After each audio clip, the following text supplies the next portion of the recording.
Então, a partir de agora, a nossa reunião aqui, nossa aula está sendo gravada. Vou compartilhar aqui com vocês. Já conseguem visualizar? Sim, professor. Tudo bem aí, né? Então, ótimo. Deixa eu só dar uma olhada aqui no lobby. No lobby não tem ninguém, estamos com 20 participantes aqui. Então, vamos lá, pessoal, tá? Dando continuidade ao nosso cronograma. Vocês tiveram aula semana passada com a professora Joana sobre a parte de endodontia, né? Espero que tenha sido muito produtiva, tá? Aí mais para frente vocês terão também aulas com a professora Carmen, a professora Daniela. Sempre interessante que vocês possam, né, absorver o máximo possível das especialidades que essas professoras têm. Tá? Apesar de a gente estar numa matéria que é uma especialidade específica, né, de PNE, mas que a gente consegue conversar praticamente sobre todos os assuntos da odontologia, todos ou quase todos da odontologia. E é sobre isso também que a gente vai, né, falar hoje, tá? Cada semestre que evoluía, né, eu entrei na Unime tem quase 2 anos, mais ou menos, e aí todo semestre me cobravam bastante, né, os alunos, de uma forma geral, de todas as matérias. De PNE também tá relativa a uma temática de farmacologia, tá? Então, farmacologia aplicada à cirurgia, aplicada à clínica odontológica, aplicada à PNE. Então, eu resolvi inserir esse assunto no nosso cronograma, porque o estudo de farmacologia sempre vai ser importante, tá? Eu vejo muitas queixas referentes à absorção, né, do conteúdo de farmacologia. Não é um conteúdo simples, é um conteúdo que exige, assim como a anatomia, uma educação continuada, tá? Então, dificilmente a gente vai ter uma matéria de farmacologia só no semestre e com isso a gente vai dominar essa temática da farmacologia, tá? Não se enganem, mesmo depois de formados, mesmo depois de algum tempo de clínica, vocês precisarão, né, se reciclar, atualizar sobre essa temática da farmacologia, tá? Talvez na área da cirurgia a gente tenha uma vivência um pouquinho mais de rotina, né, na solicitação pós-operatória de uma farmacologia, de alguns medicamentos. Algumas especialidades da odontologia praticamente passam com a distância grande da farmacologia, sem necessidade, né, de utilização de fármacos pós-procedimentos. Isso acaba deixando uma rotina que cai no esquecimento. Tá? Não é à toa, às vezes a gente tem que buscar algumas medicações, buscar algumas dosagens. Antigamente a gente utilizava um livro, parecia uma bíblia, que era um livro que a gente ficava ao lado da nossa cadeira odontológica, do nosso consultório, que eram os DEFs, né? E aí a gente pesquisava, né, o fármaco naquele momento. Hoje, né, de um tempo para cá, de um bom tempo para cá, já tem a nossa internet, o nosso celular de imediato, o computador do consultório, então o Google, que a gente consegue fazer um acesso imediato, um acesso de imediato sobre aquela medicação que a gente tem dúvida de miligramagem, de posologia. Claro que nosso estudo não tem que ser baseado nisso, mas no momento de urgência, no momento que eu preciso, estou com um paciente ali na minha frente, eu consigo fazer uma pesquisa rápida sobre a possibilidade de posologia, de dosagem também. Mas o mais importante é que vocês mantenham estudos constantes, e cabe a gente aqui também, chegando ao 10º semestre, relembrar. Então, acredito que esse assunto vocês irão relembrar, né, dos principais medicamentos, a principal farmacologia aplicada à parte cirúrgica, que é a mais comum, tá? E vinculada ao PNE, que não tem uma mudança tão grande, né? O PNE, ele tem a necessidade especial, como a gente conversou, mas que não necessariamente vai modificar a necessidade de uma medicação analgésica diferente. O PNE ele vai usar analgesia com dipirona, com Tilenol, tá? Com AS, dependendo da sua condição. Deixa eu só aceitar alguém aqui no lobby. Sheila e Jéssica, rapidinho, pessoal. Ok. Vamos continuar. Então, sobre a prescrição medicamentosa, né, algo que vocês fazem de rotina, trabalham bastante aí nos ambulatórios, principalmente de cirurgia vinculada à prescrição, é importante saber do que se trata, tá? Tratar essa situação como um documento, tá? Aquilo é um documento que você entrega ao paciente, comprovando a necessidade da sua medicação. Então, você dirige a um farmacêutico, né, a uma farmácia, a necessidade do seu paciente, e esse farmacêutico ele vai fornecer de acordo com o que você prescreveu. Parece ser algo muito simples, tá? Mas, por exemplo, uma letra ilegível pode mudar toda uma situação, tá? Uma letra ilegível, a forma de utilização incoerente, ou o paciente não consegue entender muito bem, é uma cápsula por dia, uma cápsula de 12 horas, tá? Ele não consegue, muitas vezes, ter um ritmo, né, e utilizar a sua medicação como deveria. Então, deve estar legível, tá bem explicado ao paciente. Lembrando que a gente tem diversos perfis de pacientes, tá? Então, tem pacientes, às vezes, que não sabem nem ler, tá? Então, a gente vê muitas receitas em PSF de médicos colocando um solzinho para falar que é durante o dia, uma lua para falar que é durante a noite, tá? Isso é uma realidade ainda no nosso Brasil, né? Principalmente em áreas mais remotas. A gente precisa ter uma prescrição medicamentosa que a gente entenda e que o paciente também, e que o farmacêutico, tá? É um documento legal. Vocês percebem que a gente faz normalmente as prescrições em duas vias, justamente porque uma delas fica retida na farmácia, fica retida lá no centro de distribuição, quando é numa prefeitura, né? Porque existem legislações que se aplicam a essa prescrição medicamentosa. Então, tratem realmente como documento e tenham muito cuidado, tá? Quando prescreverem de forma correta. Tá? É importante que vocês saibam que o que vocês prescrevem normalmente é um fármaco, tá? Que ele tem a capacidade de ter uma função para aquele paciente. Então, eu preciso conhecer esse fármaco, eu preciso saber qual é a ação principal dele. Ele pode ter outras ações, podem ter sim outras ações, mas eu preciso saber se ele tem uma função analgésica, anti-inflamatória, antibiótica, tá? E aí o medicamento ele pode ser composto de vários fármacos, tá? De várias substâncias. Às vezes é um medicamento que só tem dipirona, mas tem uma outra medicação, o Doflex, por exemplo, tem uma medicação que além da dipirona ele tem um relaxante muscular, tá? Alguns outros colocam também a cafeína para potencializar a ação analgésica, acho que a neosaldina também, tá? Então eles colocam um composto medicamentoso, tá? Então existem vários fármacos dentro dessa composição, com finalidades bem específicas e que você, como profissional, né, que vai ter a escolha, a livre escolha de passar ao seu paciente, né, a medicação que se encaixa mais perfeitamente, tá? A gente precisa definir também, no momento da prescrição medicamentosa, a via de administração do meu paciente, tá? Normalmente, na sua grande maioria, né, colocar aqui 97, 98% das nossas prescrições odontológicas, pós-operatórias ou pós-procedimentos odontológicos, elas são administradas por via oral, tá? Eu vou mostrar aqui, existem vantagens e desvantagens, tá? Mas o nosso objetivo principal é o tipo de ação.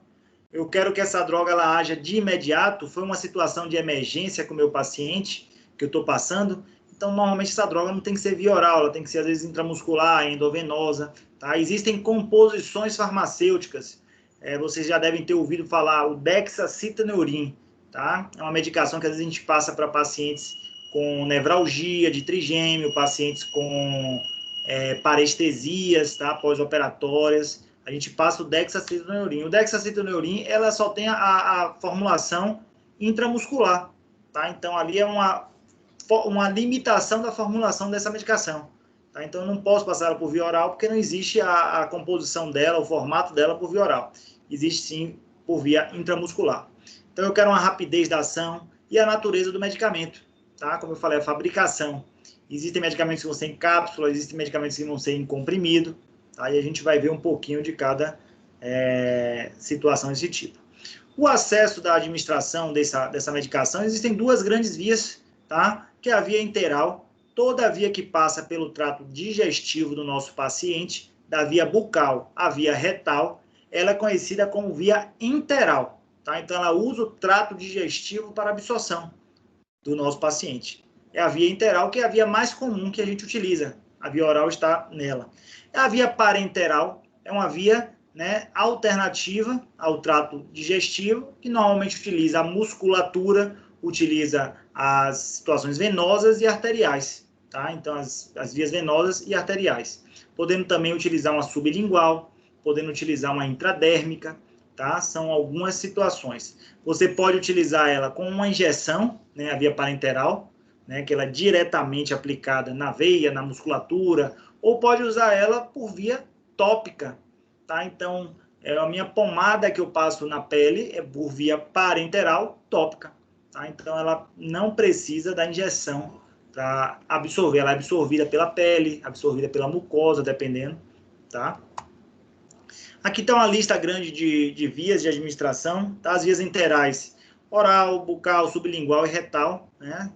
São compostas dessas vias. As parenterais temos diversas. Inclusive, se vocês pararem para pensar, a medicação intracanal que a gente coloca no tratamento endodôntico, ela é uma via parenteral, tá? Então, fiquem com isso na mente, porque eu já vi uma questão desse tipo no concurso, né? Qual a via utilizada para a medicação intracanal durante o tratamento endodôntico? É a via parenteral, né? A maior parte dos que fizeram concurso, né, dos candidatos, marcaram via oral, tá? E a via intracanal parenteral, a via é parenteral, tá? Às vezes parece uma pegadinha, mas é questão, né, de logística. Então, outras vias como a intravenosa, intramuscular são as mais comuns, tá? Intravenosa, intramuscular e subcutânea, né, são as mais comuns que podemos solicitar algumas medicações, e diversas outras, né, intraarticular, então medicações que a gente aplica direto na articulação temporomandibular. Hoje em dia a gente pode aplicar um anti-inflamatório, um corticoide, para pacientes com DTM, a gente faz uma aplicação direto na articulação. Então é uma via intraarticular parenteral. Nada que a gente utilize o trato digestivo, tá, do paciente, a mucosa do trato digestivo, não precisa ser absorvida, é uma via parenteral. Ó. Tem algumas medicações que são absorvidas, por exemplo, na região da conjuntiva, né, alguns colírios, né, então essas vias também são vias parenterais. Elas podem ser diretas ou indiretas. Então, da via interal, né, o que a gente utiliza e a principal vantagem, né, que a gente pode passar para o nosso paciente por via interal, a via oral principalmente, é a comodidade, a conveniência. Tá? Imagina o paciente utilizar uma dipirona de 6 em 6 horas intramuscular.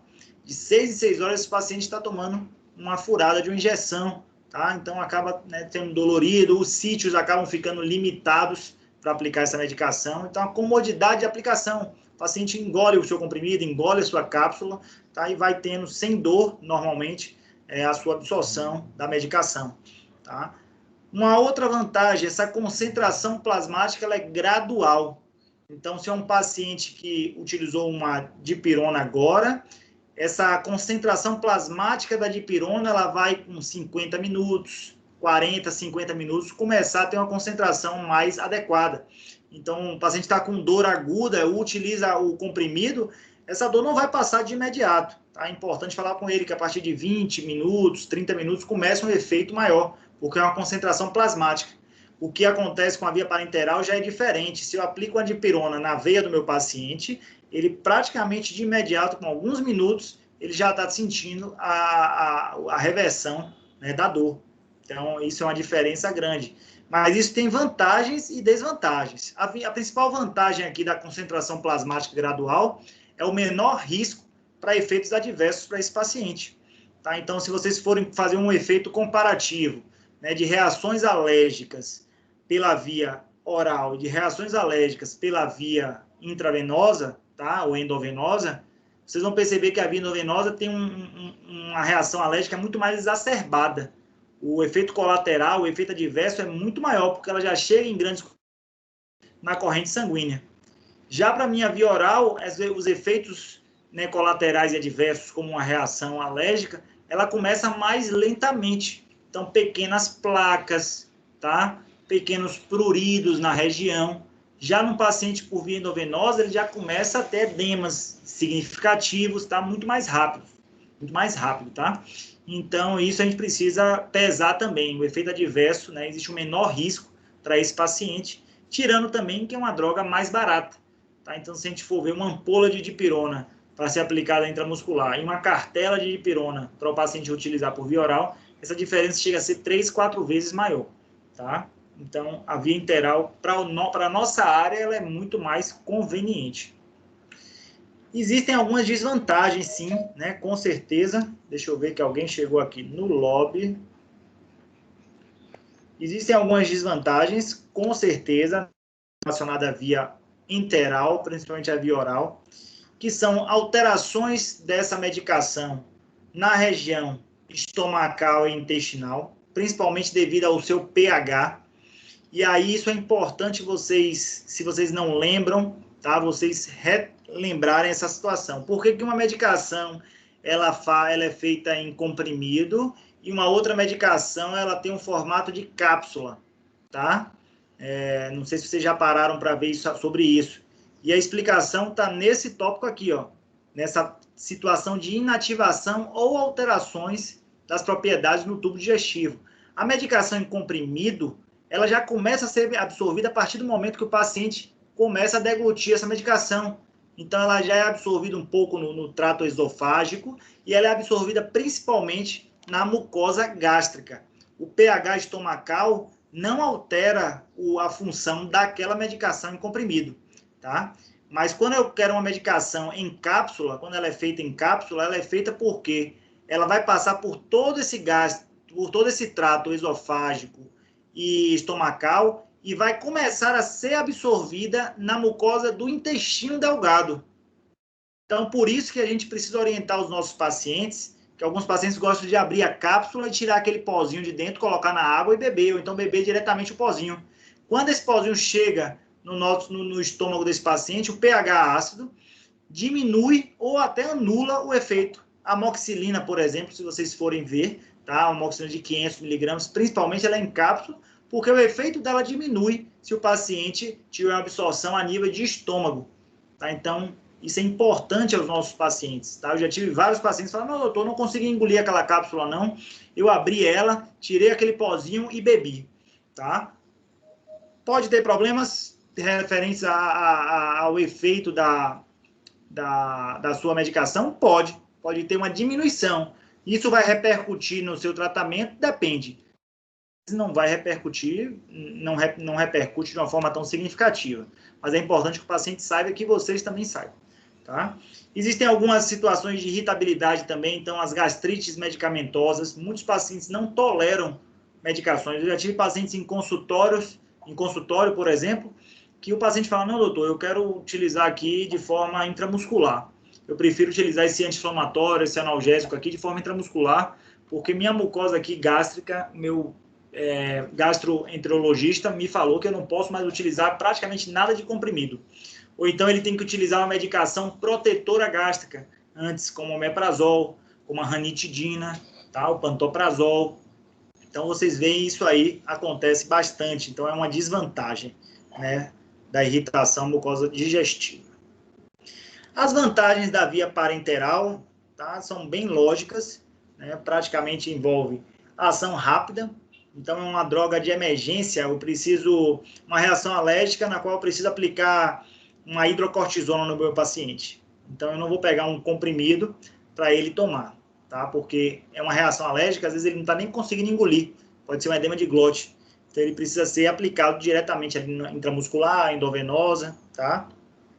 Para pacientes que têm um nível de inconsciência, tá? E aí começa a associar aqui o nosso paciente especial, tá? A gente começa a associar algumas modificações. Muitas vezes a gente precisa passar no pós-operatório medicações por via parenteral para o paciente com necessidade especial.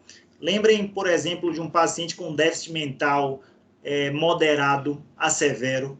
Ele não tem um poder de deglutição, ele pode se engasgar, às vezes ele não consegue evoluir com a deglutição daquele comprimido ou daquela cápsula.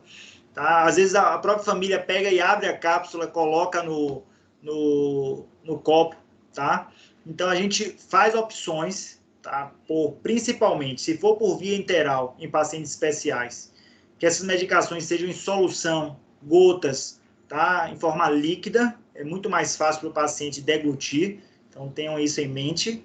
E se for necessário, tá? Se esses pacientes não tiverem essa possibilidade de deglutição de forma espontânea, por exemplo, é interessante que vocês passem por via parenteral, né, intramuscular. Infelizmente, né, é um pouco mais doloroso para o paciente, mas é mais eficaz, tá?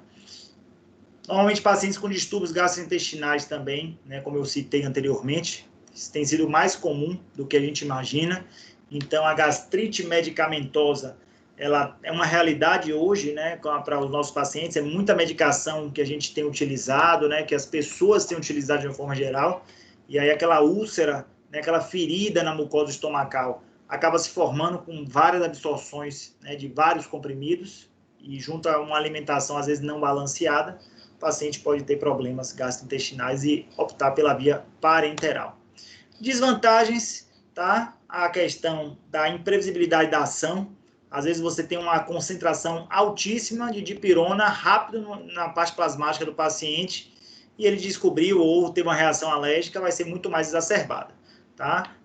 Efeitos colaterais, como arritmia, dispneia também.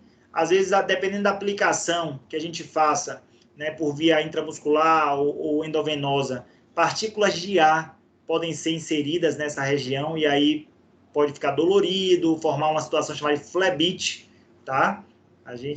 Quem já passou por hospitais aí, já foi, pegou um acesso, né, venoso, já foi pego de acesso venoso, percebe que pode existir essa inflamação de veias, né, ou da região intramuscular. Tirando a dor, né? Ninguém quer ser injetado ali de 6 em 6 horas, de 4 em 4 horas, tá? Se tiver outra opção, muito melhor. Ok?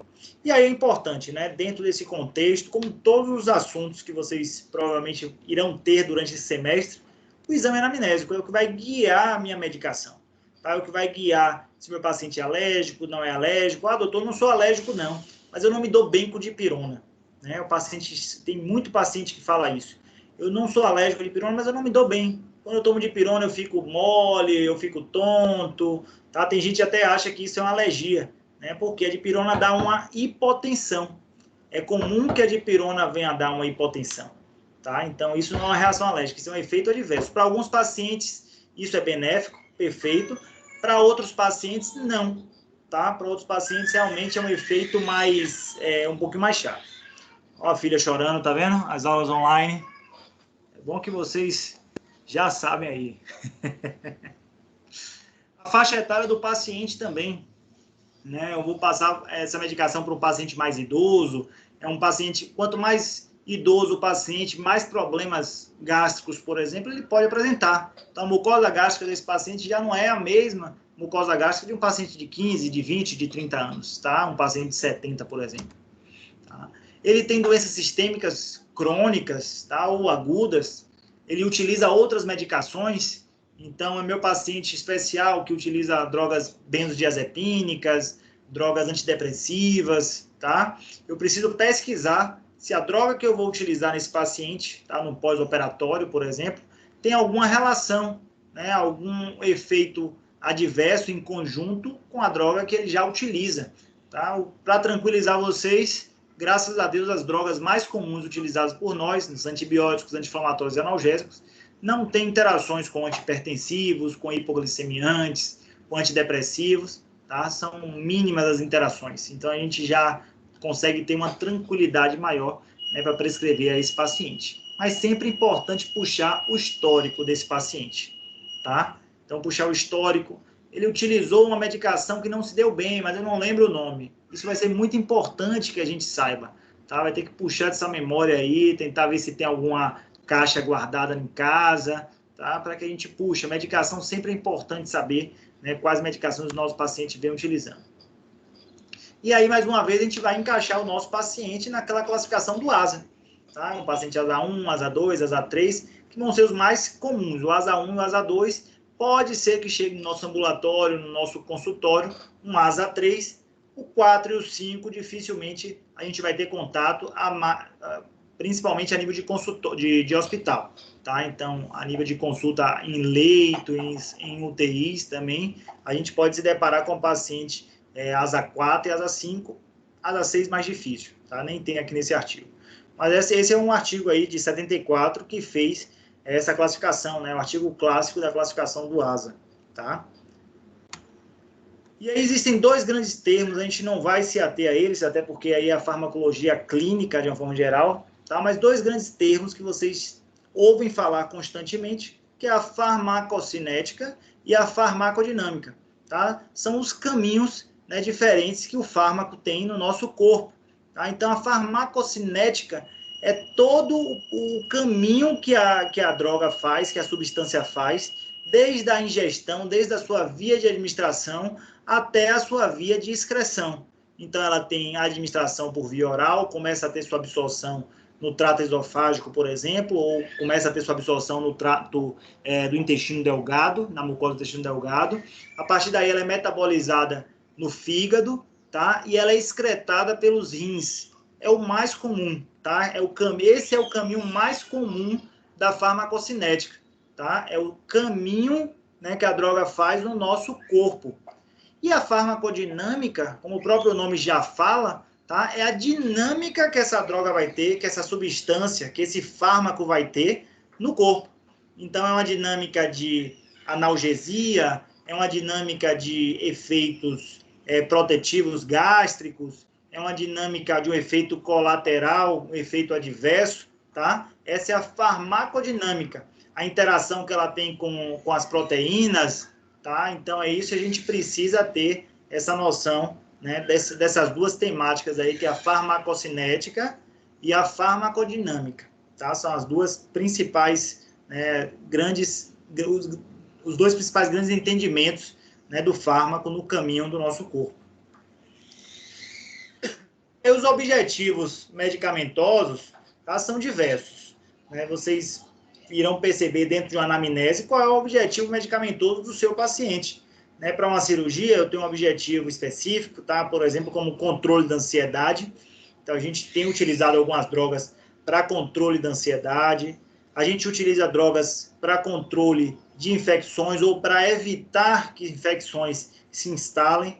Né? Lidamos com a cavidade bucal, que é um meio potencialmente contaminado. Tá? É um meio que tem uma presença de bactérias que residem nessa região, tá? E é um meio potencialmente contaminado. E é interessante a gente conversar sobre isso, porque conversando com um amigo médico, isso já tem um tempo, né? E aí ele falou, não, vocês fazem muita cirurgia, né? Bucal, né? Extrações, vocês passam antibiótico para todos os casos, não é isso? Aí eu falo com ele, não, isso foi antigamente, há muito tempo atrás, a gente utilizava, assim, antibiótico para quase todos os casos. Mas hoje em dia a gente tem usado de forma mais racional, né? Dependendo da cirurgia, dependendo se já tem um processo infeccioso já instalado, tá? Da necessidade sistêmica do paciente, tá? Mas nem todos os casos. Aí ele me questionou, mas se o meio é potencialmente contaminado, por que vocês não utilizam antibiótico? Porque, na verdade, o nosso meio potencialmente contaminado, ele foi atribuído essa nomenclatura de potencialmente contaminado, principalmente pela presença de bactérias. Tá? Então, é diferente, às vezes, da pele, que você consegue fazer uma asepsia da pele e diminuir praticamente aquela bactéria residente ali naquela região. Na cavidade bucal é difícil, a gente faz bochecho com antimicrobiano, a higienização do paciente, mas o número, né, de bactérias residentes ali, ela acaba ficando fixo. Tá? O que não pode ter realmente é uma mudança dessa flora. Tá? Com essa mudança de flora é que os processos se instalam. Mas existe também a função anti-inflamatória, analgésica. Tá? Então, são esses objetivos principais quando a gente utiliza a medicação aos nossos pacientes. Tá? São os objetivos principais aqui. Para controle da ansiedade, tá? Eu vou falar aqui um pouco. Isso acontece também para os pacientes especiais, pacientes autistas. São utilizadas diversas drogas, tá? Para que esses pacientes passem por uma baixa da sua ansiedade ou até uma anestesia geral. Então, são todas essas drogas. Mas, basicamente, o que a gente utiliza para alguns pacientes, tá? Seja ele com necessidade especial ou não, são os benzodiazepínicos, tá? É importante que vocês conheçam essas drogas. Ela exige uma receita controlada, tá? Então, vocês não conseguem prescrever o benzodiazepínico na receita normal, tá? Naquela receitinha, no receituário normal. Existe uma receita controlada. Depois que vocês se formarem e começarem a trabalhar, montarem um consultório, por exemplo, assim que esse consultório for autorizado pela vigilância sanitária a funcionar, vocês podem pedir, né, esse receituário controlado, porque esse receituário ele vai ser vinculado ao seu consultório. Tá? Então, assim, eu tenho um receituário controlado vinculado ao meu consultório, eu tenho um receituário controlado vinculado à Irmã Dulce, tá? Hospital Irmã Dulce. Então, esse receituário você só consegue adquirir ele quando você vincula algum estabelecimento odontológico, no caso, tá? Algum consultório odontológico, que esteja dentro das normas previstas previamente. Mas falando um pouco dos benzodiazepínicos, ela é muito utilizada, tá? Então, diazepam, clonazepam, Rivotril, tá? Vocês devem ter ouvido falar bastante nisso, às vezes familiares próximos que utilizam, ou até vocês mesmos já devem ter utilizado, tá? São as drogas mais prescritas no mundo. As pessoas estão cada dia mais precisando diminuir essa ansiedade. Tem um efeito sedativo, e aí para a cirurgia tem um efeito bacana, que é uma produção de uma amnésia. O paciente ele não lembra direito o que aconteceu, tá? Durante a cirurgia. Ele foi submetido a uma extração, não me lembro. Então, isso é um efeito benéfico. Você já terminou o procedimento e o paciente não lembra muito do que aconteceu. Mas existe esse tópico aqui, ó, que eu gostaria de evidenciar para todos vocês. Inclusive, não é uma rotina minha, tá? Vocês podem conhecer outros professores ou outros profissionais que utilizem essas drogas de rotina pré-operatória, mas para mim não é uma rotina e nem pretendo que seja, tá? Principalmente porque essas drogas têm essa possibilidade importante de depressão respiratória e cardiovascular. Ela não acontece sempre, tá? Tanto é que está aqui como depressão mínima. Mas dependendo da dosagem, dependendo do efeito em cada paciente, isso pode, né, ir por um caminho não muito bom. Tá? E você tem uma depressão respiratória e cardíaca desse paciente. E o que eu percebo que muitas pessoas que utilizam essas drogas de rotina, tá? Muitos colegas que prescrevem, não tem nos seus consultórios, por exemplo, um cilindro de oxigênio, tá? Não tem a droga reversora do benzodiazepínico, tá? Não tem medicações que podem auxiliar, né, nessa urgência e emergência. Então, isso é muito complicado, viu? Tem que pensar direitinho, eu sempre oriento a conhecer a droga, utilizar, eu utilizo em algumas situações raras, mas utilizo, tá? Previamente, não é uma rotina. Além disso, elas têm também ação anticonvulsivante. E lembrando, meu paciente ele pode estar sedado, mas ele precisa ser anestesiado, tá? Ela não tem função anestésica, nem analgésica. Eu preciso passar uma medicação analgésica pós-operatório, eu preciso anestesiar meu paciente. E os efeitos são, os adversos existem, tá? Mas são baixos. Por isso que está entre as mais prescritas. Tá? O mecanismo de ação aqui, ó, principal, ele age diretamente no sistema nervoso central, tá? E aí ele facilita a ação dessa enzima aqui GABA, tá? E aí essa GABA ela tem a função de diminuir os impulsos excitatórios dolorosos. Então o paciente ele acaba não lembrando das coisas, não tendo um nível de ansiedade maior, porque o seu sistema nervoso central está deprimido. Lembrando da farmacocinética, ele é metabolizado no fígado e a excreção dele são nos rins, tá? Vou passar aqui para que vocês possam conhecer, mas não precisam se apegar muito à questão de marca, à questão de posologia, tá? Porque é importante que vocês conheçam muito mais aprofundado sobre essas medicações, caso queiram utilizar. A mais comum delas, diazepam, tá? Então, vocês, normalmente o padrão ouro, muitas pessoas utilizam, se automedicam com diazepam, tá? Ela dá uma sedação um pouco mais prolongada, mas pode também ter um efeito paradoxal. O que é efeito paradoxal? É um efeito contrário. O paciente fica extremamente ansioso e a droga não tem efeito nenhum, tá? Ou até pior, ele fica mais agitado do que estava antes, tá?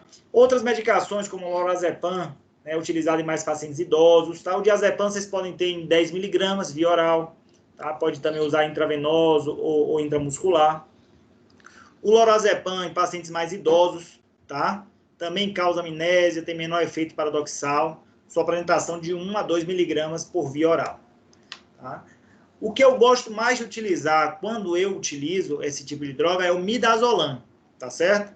O midazolam ele tem um efeito mais curto dessa sedação do nosso paciente, tá? Ele pode ser usado tanto para criança quanto para pacientes adultos, isso ajuda bastante.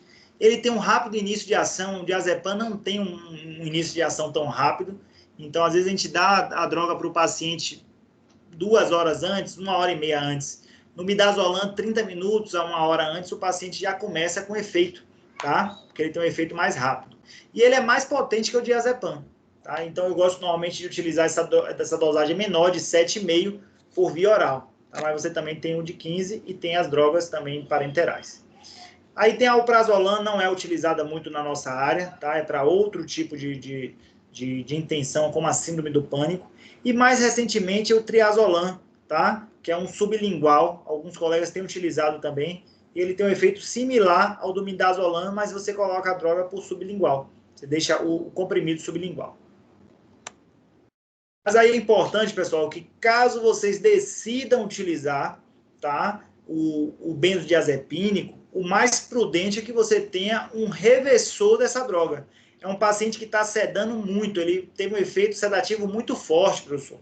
Eu dei a droga a ele, o diazepam, e ele está rebaixando ali, praticamente está parando de respirar, entendeu? Para você saber disso, você precisa ter um oxímetro. Então, muita gente dá essa medicação, mas não tem um oxímetro no consultório. Não tem um oxigênio no consultório, não tem o flumazenil, que é o reversor dessa droga. Tá? Então, o flumazenil é importante ter ali junto da adrenalina, junto da hidrocortisona, tá? Junto das medicações de urgência e emergência, que a gente vai conversar um pouco mais para frente do semestre, tá? São urgências e emergência e odontologia, a gente vai conversar sobre essas drogas. Então, o flumazenil é uma droga que precisa estar presente para quem quiser utilizar o benzodiazepínico a nível de consultório. E aí vocês podem questionar, mas professor, muita gente usa em casa e não tem problema. Se o paciente usar em casa, aí é um risco que ele assume. Né? Existem muitos óbitos relacionados ao uso de benzodiazepínico. Uma automedicação, tá? Uma superdosagem, pacientes vão a óbito, né? Dormindo e o efeito sedativo severo, ele acaba não percebendo, seu familiar, e o paciente vem a óbito com a depressão cardíaca e respiratória. Tá? Mas se isso acontecer no seu consultório, prescrito por você, é bem diferente de uma automedicação de um paciente. Então, tenham cuidado, tá? E é importante. O flumazenil, ele vem aqui nessa proposta aqui ele vem uma ampola, tá? O nome comercial aqui, um deles é o Romazicon, tá? E aí você normalmente vai incrementar essa droga dependendo do efeito que você vai ter do seu paciente, tá? Isso é muito utilizado pelos anestesistas para reverter a anestesia geral, tá? Então, o flumazenil é uma das drogas que revertem o paciente da anestesia geral. Então, é importante a gente... E ela tem um custo alto. Uma ampolinha de flumazenil gira em torno de uns 400 a 500 reais, e que normalmente vai passando de validade, tá? Então, é difícil... se não tiver isso em consultório, eu não aconselho a utilização do benzodiazepínico, tá? Alguém aqui no lobby... Deixa eu ver aqui.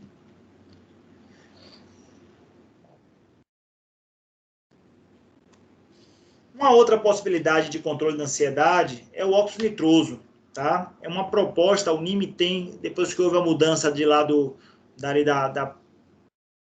último campus para o shopping, a Unime está com a proposta de instalar óxido nitroso no ambulatório, tá? Em alguns boxes, talvez 2 ou 3 boxes. Eu acho excelente, tá? Vai ser uma vivência muito boa para a área acadêmica, tá? Isso vai ser importante. O dentista, ele tem a capacidade de utilizar o óxido nitroso, ele precisa de um treinamento prévio, tá? O CFO, ele coloca essa resolução. Para quem quer utilizar o óxido nitroso, ele precisa ter um treinamento de 96 horas aula e um curso específico de óxido nitroso, tá? Muitos colegas utilizam isso a nível de consultório, tá? Então, é mais uma forma de dar o conforto ao seu paciente, de atender pacientes especiais, por exemplo, tá? É importante citar que o paciente ele precisa colaborar, então o óxido nitroso por si só, se o paciente não colabora, é difícil ter o efeito. É uma máscarazinha que é colocada no nariz do nosso paciente, ele precisa manter a respiração constantemente, e aí, né, dentro dessa máscara ele vai respirar tanto oxigênio quanto óxido nitroso, a gente consegue modular, tá? O óxido nitroso é um gás que normalmente, né, não tem nenhuma coloração, tem um sabor um pouco mais adocicado, tá? O cheiro e aí o sabor adocicado, tá? Ele normalmente não é absorvido no sangue, então à medida que você diminui a inalação de óxido nitroso e aumento de oxigênio, a reversão do paciente ela é rápida, tá? Então isso é bom. O efeito dele, ele atinge já o sistema nervoso central rapidamente, então isso ajuda, tá? Que a gente tenha a utilização dele para odontologia, então rapidamente a gente consegue instalar essa máscara e o paciente começar a inalar o óxido nitroso junto com o oxigênio, tá? Ele tem uma ação rápida, o efeito também é rápido, quando a gente remove o gás, rapidamente o paciente retorna à sua consciência, e o paciente ele não precisa respirar 100% do gás, ele respira 30% do gás, 70% de oxigênio. Então, existe uma mistura modulada que você vai diminuindo ou aumentando, dependendo da sua intenção. Tá? É importante falar que procedimento de 20 a 30 minutos, então não vá fazer um óxido nitroso no seu paciente a manhã toda. Tá? Então, existem efeitos colaterais, tem crianças que às vezes não conseguem manter ali a máscara, pacientes especiais também não conseguem manter a máscara em posição. Tá? Um paciente especial, por exemplo, ele tem que seguir as ordens, então ele tem que acatar, que a gente fala, não, respire fundo, tá? Respire fundo, então ele tem que ter a disciplina, tá? E a compreensão disso, nem todos os pacientes especiais irão ter, tá? O paciente pode ter náusea, vômito também, alguns pacientes não toleram esse tipo de sedação, tá? Pacientes com claustrofobia, pacientes autistas dificilmente conseguem também, autistas mais severos, dificilmente conseguem colaborar, tá? Alguns pacientes de síndrome de Down conseguem tranquilamente passar por uma sedação com óxido nitroso, tá? É uma possibilidade boa. E aí a gente vai entrar já nos grandes grupos de medicações que a gente utiliza de rotina, tá? Vou começar a falar com o antimicrobiano. Até aqui tudo tranquilo? Tudo bem? A gente conversou aí um pouco na introdução, falou aí do controle da ansiedade, tá? Algumas drogas que normalmente a gente não tem uma rotina de utilização. Falamos um pouco aí do óxido nitroso, tá? Para que vocês tenham em mente. Acho que se a Unime conseguir essa instalação, vai ser um ganho muito grande para a parte acadêmica, tá? Talvez até esse treinamento já ocorra durante a graduação, né? Quem sabe? Vamos ver o futuro aí. Mas temos os antimicrobianos. Os antimicrobianos, o próprio nome já fala, tá? São os nossos antibióticos, né? Com a função de diminuição ou de extermínio da parte bacteriana, dos micro-organismos envolvidos, tá? Num sítio cirúrgico, uma cavidade patológica, tá? Então, são substâncias que normalmente são semissintéticas, totalmente sintéticas. Antigamente, esses antibióticos eram naturais, então tinham um efeito menor, já são mais produzidos agora no laboratório, tá? Então ele tem duas funções importantes, que é o bacteriostático ou bactericida. O bacteriostático ele tem a função de inibir o crescimento. Para a nossa área da odontologia, nosso objetivo principal é bactericida, tá? Existem outras áreas da parte médica que compõem, né, uma diminuição do crescimento do micro-organismo. Aí é bacteriostático. Tá? Vocês vão ver que dependendo do mesmo antibiótico, dependendo da dosagem e da sua posologia, ele pode ter uma função bacteriostática ou bactericida.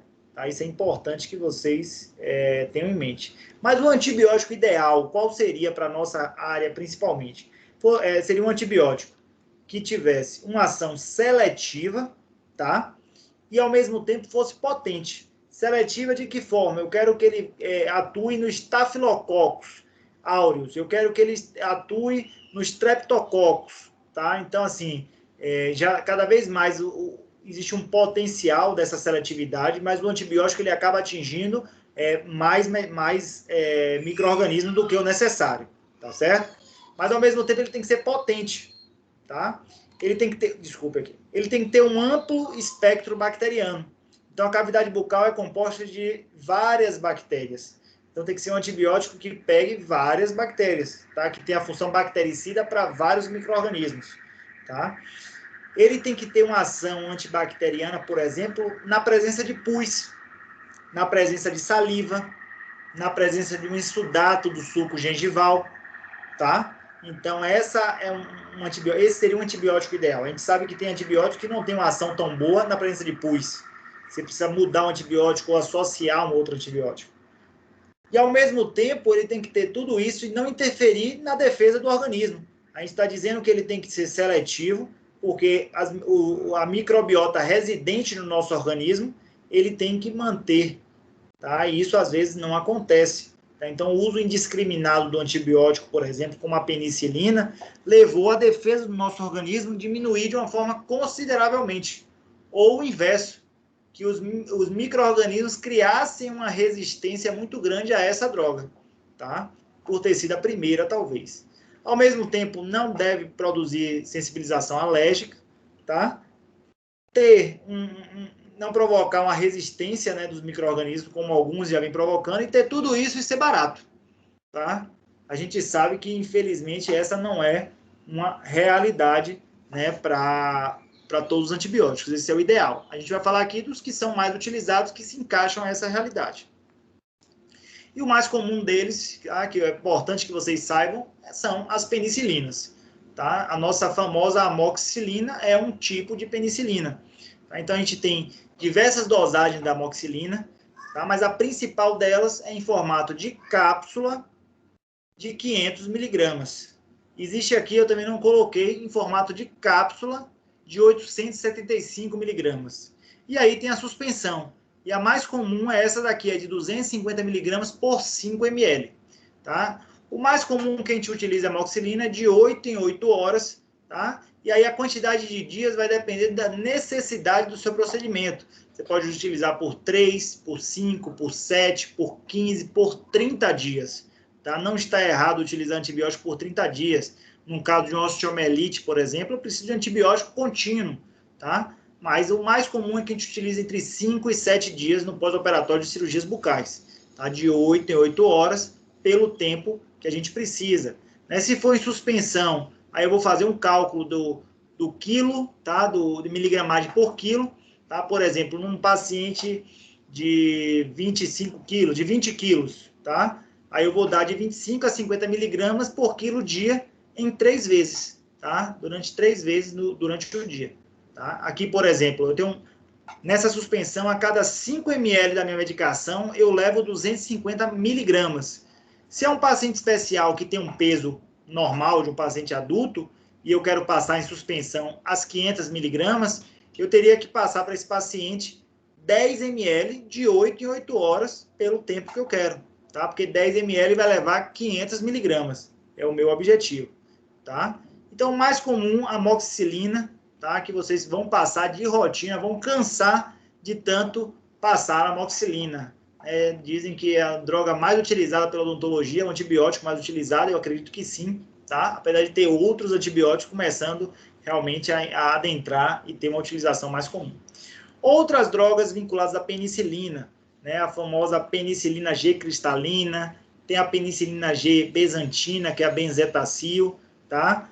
Normalmente elas são aplicadas a nível de hospital, elas são classificadas em unidades internacionais, então 1 milhão de unidades internacionais, 5 milhões de unidades internacionais, 10 milhões, tá? E aí tem as ampolas, e aí você coloca aqui, ó, normalmente tem um cálculo que você faz de 100 mil a 250 mil unidades por quilo dia, dividido ali dentro de 4 a 6 vezes ao dia, tá certo?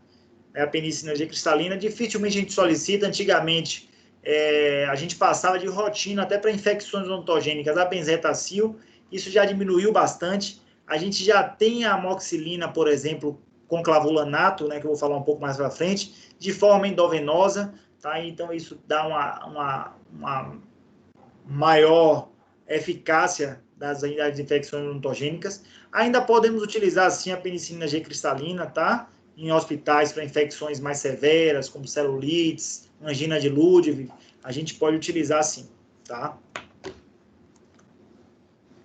Como eu falei, a penicilina ela é a droga de primeira escolha na odontologia, então, se eu preciso passar um antibiótico hoje, o nome desse antibiótico é amoxicilina. Não vamos inventar, tá, outros antibióticos, porque existe uma eficácia muito grande para esse antibiótico, mas eu preciso conhecer outras opções. Tá? A minha amoxicilina ela é excelente, tem um espectro excelente contra gram-positivo, tá? Normalmente contra bactérias anaeróbias, e ela tem uma função bactericida, ela inibe a síntese da parede celular bacteriana. Então, ela causa morte celular, tá? Então, ela tem uma função bactericida, principalmente. Em alguns casos, vocês vão ouvir falar uma associação da penicilina, tá? No caso da amoxicilina, pode ser também, com uma beta-lactamase, tá? porque esses antibióticos podem ter criado uma resistência, tá, a essa enzima beta-lactâmica, tá? O anel beta-lactâmico, se vocês lembrarem, a penicilina ela tem um anel beta-lactâmico e alguns micro-organismos causam uma resistência, tá, na morte celular a esse anel beta-lactâmico. Então, ele associa uma enzima beta-lactamase, uma substância, que no caso é o ácido clavulânico, para que tenha uma potência maior desse antibiótico, né, contra esses micro-organismos resistentes. E aí a nossa famosa amoxicilina com clavulanato, tá? Clavulanato de potássio normalmente. E a gente utiliza isso já de primeira escolha? Normalmente não, tá? Nossa primeira escolha é a amoxicilina. É bom a gente ter essa possibilidade como carta na manga, né, para uma infecção mais resistente, por exemplo. Então, a gente tem utilizado como primeira escolha em algumas situações, por exemplo, como cirurgias de seio maxilar, tá? Cirurgias que envolvem seio maxilar, a gente tem uma microbiota diferente, tá? Como o Staphylococcus aureus, e que a associação da penicilina com a beta-lactamase e o ácido clavulânico é interessante, tá? Mas de uma forma geral não é a primeira escolha. Quando eu decido utilizar essa droga, eu posso utilizar a amoxicilina de 500 mg com 125 mg do clavulanato, tá? Um comprimido via oral de 8 a 8 horas. Ou eu posso utilizar a amoxicilina de 875 com os mesmos 125 do clavulanato de potássio. E aí seria de 12 em 12 horas, pelo tempo que a gente definir, 7, 10 dias, 15 dias, o tempo que você ver que vai ser necessário para o seu paciente. Os nomes comerciais para vocês também começarem a se acostumar ou já devem conhecer, o famoso Clavulin, tá? O Sigma-Live também, tá? O Sigma-Clave, Sigma-Live, e tem também os medicamentos genéricos, que são mais baratos. Os medicamentos de marca, normalmente são medicamentos mais caros, né? Alguns acreditam que tem uma eficácia melhor, mas pelo menos em comprovação é tudo muito igual. Aqui tranquilo, né, pessoal? Um outro tipo de antibacteriano, tá? Um antimicrobiano que a gente vem utilizando são os anaerobicidas, tá? Então, é principalmente vinculado às bactérias anaeróbias. E aí tem duas medicações importantes, apagou aqui, como a clindamicina e o metronidazol. A clindamicina, se vocês forem pesquisar na literatura, ela já foi utilizada, né, como alternativa à penicilina e ainda é utilizada como alternativa a pacientes alérgicos à penicilina, tá? Infelizmente, ela tem uns efeitos gástricos importantes, tá? Uns efeitos adversos importantes. Agora, é uma medicação excelente, por exemplo, para infecções ósseas, tá? É uma infecção como uma osteomielite, uma osteoradionecrose, por exemplo, uma osteonecrose medicamentosa. Ela tem sido a primeira opção para as infecções odontogênicas mais graves. E aí, porque justamente ela tem uma penetração óssea mais efetiva quando comparada com a amoxicilina, tá? Ela ainda é uma alternativa, de acordo com a literatura, para os pacientes alérgicos à penicilina, então é uma opção, tá? O metronidazol, ele foi muito utilizado em associação com a amoxicilina. Vocês vão perceber que talvez colegas mais antigos irão passar ainda para os seus pacientes com infecção odontogênica a amoxicilina e vai passar também o metronidazol, essa associação de dois antibióticos. O que vem percebendo já com o passar do tempo é que não existe essa necessidade, tá, de associar o metronidazol. Então, ele caiu um pouco em desuso, diminuiu de uma forma significativa. Alguns colegas gostam de utilizar o metronidazol em casos de abscessos ainda, tá? Porque ele tem uma função principalmente anaerobicida, tá? Os dois têm funções bactericidas, tá? A clindamicina, se ela é utilizada de 8 em 8 horas, ela tem uma função bacteriostática. Se ela é utilizada de 6 em 6 horas, ela tem uma função bactericida. Aqui são alguns nomes comerciais. O Flagyl é o metronidazol de 400 mg. Dalacin, que é a clindamicina, normalmente de 300. A gente tem ela de 300 ou de 600 mg, tá? Normalmente de 6 em 6 horas. E o metronidazol de 8 em 8 horas.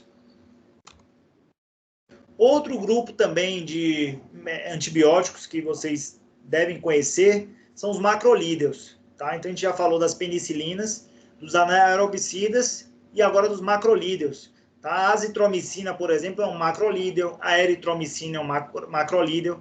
E por que eu coloco aqui esse grupo, tá, nessa aula? Porque a literatura vem trazendo que essas drogas, mais recentemente, têm sido a melhor alternativa para as infecções odontogênicas ou para o pós-operatório de cirurgias, por exemplo, quando o paciente é alérgico à penicilina. Então, muitos colegas já passam a eritromicina, alguns colegas já têm como droga de primeira escolha a azitromicina, e aí é uma discussão também grande, porque é uma droga mais recente, tá? E ela é mais cômodo para utilizar. A azitromicina, por exemplo, você utiliza um comprimido por via oral uma vez ao dia, tá? E por 3 a 5 dias. É difícil você passar mais de 5 dias de azitromicina. Então, é uma coisa importante aqui que a gente tem. Então, a comodidade de utilização dessa droga pelo paciente é uma importância muito grande. A eritromicina também se assemelha bastante às penicilinas, tá? Então, o paciente alérgico à penicilina pode utilizar a eritromicina, 500 miligramas, um comprimido via oral, de 8 em 8 horas. Tá? Tem também ação bacteriostática e bactericida. Tá? O espectro da azitromicina ela é maior do que a da amoxicilina, por exemplo. Então, por isso que algumas pessoas arriscam a dizer que essa vai ser uma droga de primeira escolha daqui mais para frente na odontologia. Infelizmente, os custos da azitromicina ainda são altos comparados da amoxicilina, tá? E com os seus efeitos adversos, quando existem, são mais severos, tá? A profilaxia antibiótica, que muita gente pergunta, né, para utilizar com esses antibióticos antes da cirurgia, existem situações específicas que a American Heart Association trouxe, tá? E são essas as indicações. Outras indicações existem também, tá? Mas são indicações relativas, aqui são indicações absolutas. Um paciente que tenha prótese cardíaca, um paciente que já tenha um histórico de endocardite bacteriana prévia, pacientes que fizeram transposições de grandes vasos, safena, mamária, tá? Pacientes com prolapso de válvula mitral com regurgitação, é uma condição que pode ser avaliada no eco ou no eletrocardiograma. Histórico de angina com menos de 6 meses, infarto também, e aneurisma e defeitos congênitos. Pacientes com síndrome de Down normalmente podem ter defeitos congênitos cardíacos importantes, como a tetralogia de Fallot. Tá? Então, é importante trazer na anamnese se esse paciente tem algum problema cardíaco, se justifica utilizar essa profilaxia. Tá? Normalmente, a profilaxia ela é feita com a própria amoxicilina. 2 gramas de amoxicilina são 4 cápsulas de 500 miligramas, 1 hora antes do procedimento. Tá? Criança faz o cálculo de 50 miligramas por quilo, 1 hora antes do procedimento também. Se você quiser por via parenteral, também tem a ampicilina, que é uma boa opção. Se o paciente ele é alérgico à penicilina, vocês podem utilizar as drogas alternativas, né? Como a anaerobicida, clindamicina, 600 miligramas 1 hora antes, ou a própria azitromicina, que é uma cápsula 1 hora antes. Tá? Então, é bem mais cômoda também para profilaxia antibiótica. A clindamicina pode ser também por via venosa, tá? Que ajuda bastante aí na profilaxia. Vamos adentrar então, aos nossos anti-inflamatórios, tá? Então, a gente saiu do grupo de antibióticos. É importante que vocês aprimorem, que vocês aprofundem esse conhecimento nos antibióticos, principalmente nesses grupos que eu citei aqui, tá? E não apenas saber dosagem, posologia, tá? É bom que vocês aprofundem mais aí esse conhecimento. Professor, Oi. A azitromicina é uma cápsula antes do procedimento? Ela é em comprimido. Ela é em comprimido. Um comprimido antes, 1 hora antes do procedimento, para fazer a profilaxia, tá certo? Para o uso terapêutico dela, você usa pós-operatório uma cápsula, um comprimido por dia, durante 3 ou 5 dias. Sim. Beleza? Beleza. Tranquilo. Mais alguma dúvida aí? Tranquilo? Então, vamos dar prosseguimento. De anti-inflamatórios, tá? A gente vai fazer anti-inflamatório analgésico para a gente finalizar. Então, dos anti-inflamatórios, vocês já conhecem bastante, né? E temos 2 grupos importantes, que são os anti-inflamatórios esteroidais ou hormonais, tá? E os anti-inflamatórios não esteroidais ou não hormonais. Tá? A gente utiliza tanto um quanto o outro, tá? De uma forma geral, os anti-inflamatórios esteroidais são os famosos corticoides ou glicocorticoides, E os nossos anti-inflamatórios não esteroidais são conhecidos como os AINES, né? O cataflam, o nimesulida, ibuprofeno, tá? A gente vai conversar sobre isso. Mas antes de falar das drogas, a gente precisa saber a função que essas medicações têm. Muita gente às vezes confunde, né, que ela tem uma função de barrar a inflamação, de acabar com a inflamação. E isso não é uma verdade, tá? Isso, se vocês forem lembrar da cascata de inflamação, do processo de cicatrização do tecido, o tecido ele precisa inflamar para que venha a ter uma cicatrização. Então, o meu objetivo, quando eu passo um anti-inflamatório para o meu paciente, não é de acabar com a inflamação do meu paciente, é de modular essa inflamação, diminuir os principais sintomas, diminuir os principais sinais, dar um conforto ao meu paciente. Mas ele vai ter uma inflamação e ele precisa ter uma inflamação até para que esse paciente venha a ter uma cura, tá? Uma cicatrização daquele processo cirúrgico. Um erro, né, entre aspas, que não tem nada que é erro ou acerto na área de farmacologia, mas um erro de rotina, né, clínica que a gente observa bastante é a utilização e a prescrição de anti-inflamatórios para processos de infecção. Então, por exemplo, eu dou plantão numa UPA e eu recebo constantemente pacientes com infecções, no qual foi prescrito para casa, para esse paciente, às vezes até pela equipe médica, apenas anti-inflamatório, tá? E nesse momento você não tem por que utilizar um anti-inflamatório para esse paciente. Você precisa utilizar para esse paciente um antibiótico e um analgésico, porque até para esse processo de infecção reverter, ele precisa passar por um processo inflamatório. Então, o ideal nesse caso é utilizar um antibiótico e um analgésico para esse paciente. O anti-inflamatório ele fica de lado, tá? Nessa situação. Existem muitas cirurgias que a gente passa apenas o antibiótico e o analgésico. Existem muitas cirurgias que a gente passa apenas o analgésico. Então, o anti-inflamatório ele precisa ser usado também de forma racional. Ele vai modular a inflamação. Tá? Você vai modular a inflamação. Será que vai causar uma inflamação grande ao meu paciente? Eu preciso modular os principais sinais e sintomas que a gente vai ver da inflamação. Tá? Então, o processo inflamatório é um processo endógeno. Eu preciso modular esse processo. Tá? Os principais sinais e sintomas da inflamação estão descritos aqui, tá? Nessa figura aqui, ilustrando. Como o calor, tá? Então, a área que está inflamada, ela está quente. Como o rubor, a área inflamada, ela fica avermelhada. Então, ela fica quente, avermelhada. Ela normalmente é acompanhada de edema, tá? Então, calor, rubor, edema, dor e perda de função. Tá? Então, são esses sinais e sintomas principais da inflamação que eu gostaria de diminuir ou de modular com o meu anti-inflamatório. Eu gostaria de diminuir um pouco o edema do meu paciente, diminuir ali a dor do meu paciente, voltar ao meu paciente ter uma função mastigatória mais breve possível. Esses são os nossos principais objetivos com o uso dos anti-inflamatórios. Tá? E aí tem essa cascata aqui que vocês provavelmente já devem ter visto algumas vezes. Tá? A gente não vai explorar tanto ela, mas os anti-inflamatórios eles atuam principalmente aqui em cima. Tá? Os anti-inflamatórios não esteroidais, eles atuam, né, aqui bloqueando a ciclooxigenase, tá?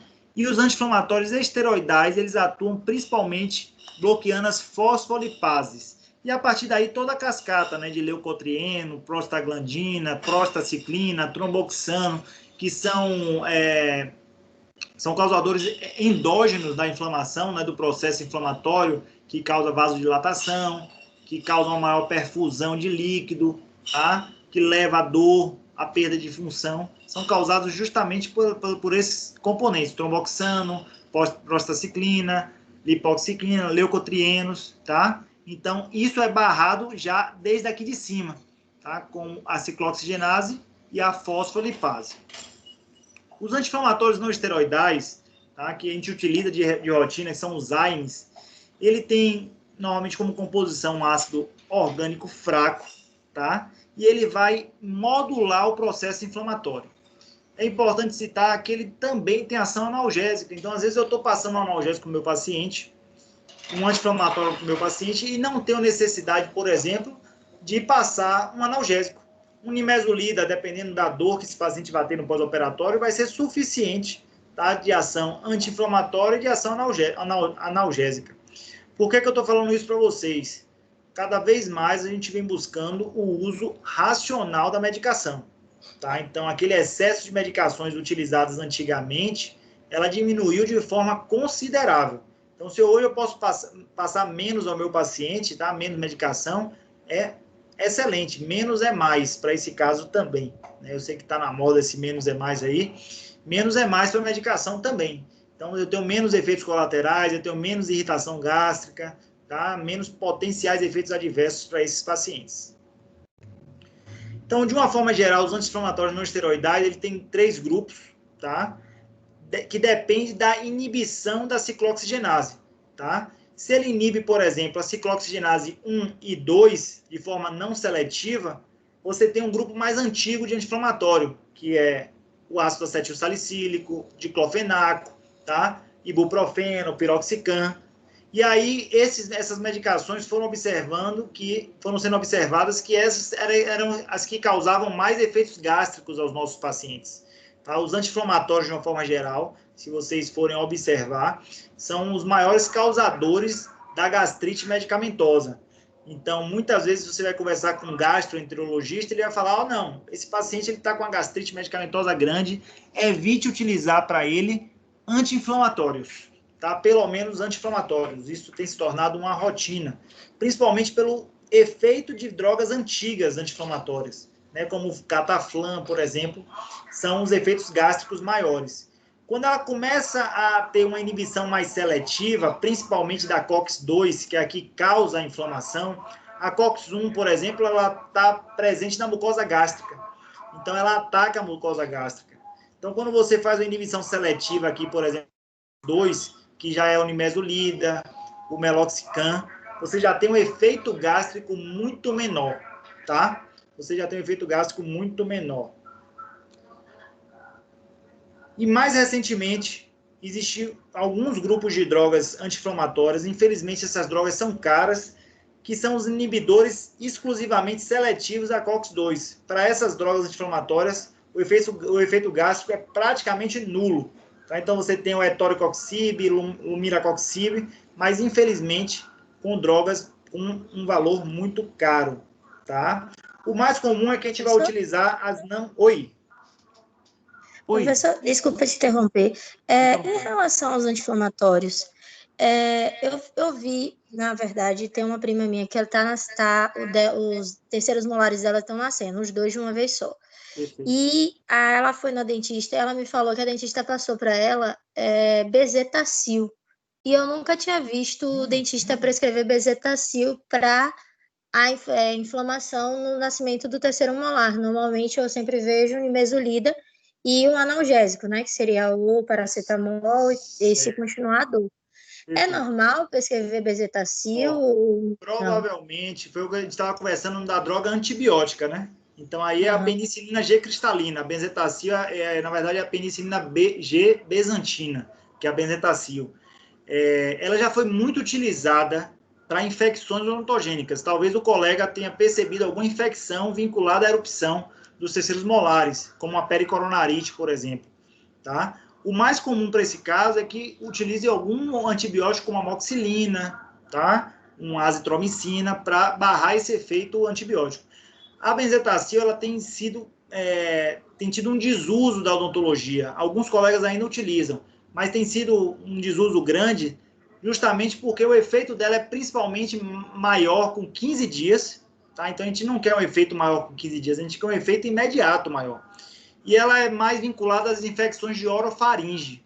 Tá? Então, a benzetacil não é tão comum. Talvez seja um colega um pouco mais antigo, tá? Ou alguém que segue ainda a vertente da benzetacil. Mas o mais comum é que você vai modular essa inflamação da erupção do terceiro molar, como você falou, tá? Com anti-inflamatório analgésico. Se tem infecção, secreção, febre associado, aí sim o uso do antibiótico vai ser importante. Beleza? Tá bom. Obrigada. Nada.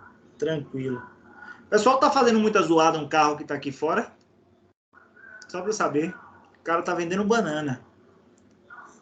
Tá atrapalhando? Não, professor. Tá tranquilo? Se tiver, fala aqui que eu fecho aqui, aí eu ligo o ar. O cara tá vendendo aqui a banana e tá cantando para vender banana, mas tá se vendo, é isso mesmo, tá certo? Então, aqui, ó, os grupos seletivos, parciais ou não seletivos para COX-2, que são os mais comuns que a gente utiliza, tá? Sempre que vocês puderem utilizar os seletivos parciais ou os exclusivos, é ótimo. Os exclusivos, infelizmente, não faz parte de uma realidade nossa. É utilizado muito na Europa, muito nos Estados Unidos, mas aqui no Brasil ele é muito caro. É uma caixa de anti-inflamatório custar R$120, não é uma realidade hoje para quase nenhum brasileiro, né? Então, o mais comum é que a gente utilize os seletivos parciais. Tá? Então, assim, os não seletivos, tem o diclofenaco, tá? Então, normalmente 50 miligramas, é o famoso cataflam, utilizado um comprimido de 8 em 8 horas. Os seletivos parciais, tem a nimesulida, eu gosto bastante de utilizar a nimesulida, né, para os pacientes. Tem ela de 100 miligramas, utilizando de 12 em 12 horas, tá? Normalmente por 2 a 3 dias. Não precisa utilizar muito tempo, no máximo 5 dias, tá? Existe o Aflex, que é uma nimesulida retard. Vocês vão perceber que existem cada vez mais medicações com aquele símbolozinho do retard, justamente porque são medicações de posologias mais estendidas. Essa nimesulida de 200 miligramas, o paciente precisa utilizar uma vez ao dia. É muito melhor para o paciente, é muito mais cômodo para ele, tá? A chance dele errar, de perder o horário, é menor, tá? Então, eu normalmente venho optando por drogas, por medicações que tenham esse horário um pouco mais estendido, uma vez ao dia, de 12 em 12 horas, tá? Aquela utilização de 4 em 4, de 6 em 6 horas, pode complicar ali o paciente, tá? Complicar o uso, né? Ele errar, utilizar depois, tá? Eu gosto bastante aqui desse Profenid também, tá? Tem o Profenid e tem o Biprofenid, tá? O Profenid aqui, o cetoprofeno é o Profenid e o Biprofenid é o cetoprofeno de 150 miligramas. Tá? Ele é um pouquinho mais potente do que o Profenid. E aí a vantagem, ó, ele pode ser utilizado também uma vez ao dia. Eu gosto bastante. Esses dois são os principais, nimesulida e o Biprofenid são os principais que eu utilizo em consultório. A nível de setor público, não que vai diferenciar, porque o paciente é o mesmo ali do público e do privado. Mas às vezes o paciente não tem um potencial econômico de compra dessas medicações, a gente tem utilizado bastante o ibuprofeno. E não é nem por opção, tá? O ibuprofeno hoje é a maior distribuição que existe hoje no setor público, em farmácias de pais estaduais, de anti-inflamatórios, é o ibuprofeno. O nimesulida tem sido inserido também nessa situação, mas o ibuprofeno de 400 ou de 600 miligramas, tá? Eu prefiro de 600, de 8 em 8 horas, tá certo? Tem um efeito melhor. Então, isso é uma outra coisa importante. Não adianta você estar trabalhando no PSF, estudei aqui, professor, todos os anti-inflamatórios, vou passar um etoricoxib para o meu paciente do PSF. Você vai passar, mas ele não vai tomar. Ele vai chegar na farmácia, vai perguntar se tem na farmácia do posto, o cara vai falar que não tem, ele vai na farmácia ver quanto é, R$90, R$100, ele não vai comprar. Então, é importante conhecer o seu paciente também. Tá? Um nimesulida, ele já compra de R$15, R$14. Um ibuprofeno, ele já pega no posto. Então, é importante, trabalho no PSF. Deixa eu ver aqui na farmácia aqui do PSF, qual é a medicação que estão distribuindo. É ibuprofeno, tá? É nimesulida, é diclofenaco. Tá? Então, você tem que seguir mais ou menos um perfil do que você está atendendo. Tá? E aí tem diversas marcas que vocês irão conhecer aí com o passar do tempo, tá? Com nomes comerciais diversos. Como eu falei aqui, ó, são seletivos para COX-2. Aqui é como se fosse a elite dos anti-inflamatórios não esteroidais. Infelizmente, essa situação não chegou para a gente de uma forma tão concreta. Tá? Essas medicações são extremamente caras, são muito boas, mas são extremamente caras. E olha aqui ó, como elas são utilizadas, ó, uma vez ao dia, 2 vezes ao dia, justamente pela comodidade para o paciente. Tá? Efeitos gástricos praticamente nulo para essa medicação. Tá? E um efeito anti-inflamatório de modulação muito boa. Mas, infelizmente, como eu falei, não é uma realidade.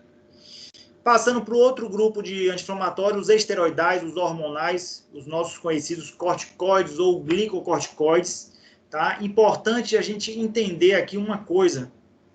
Essa substância já existe no nosso corpo. Tá? Nós produzimos corticoide. Né? Nós temos o cortisol.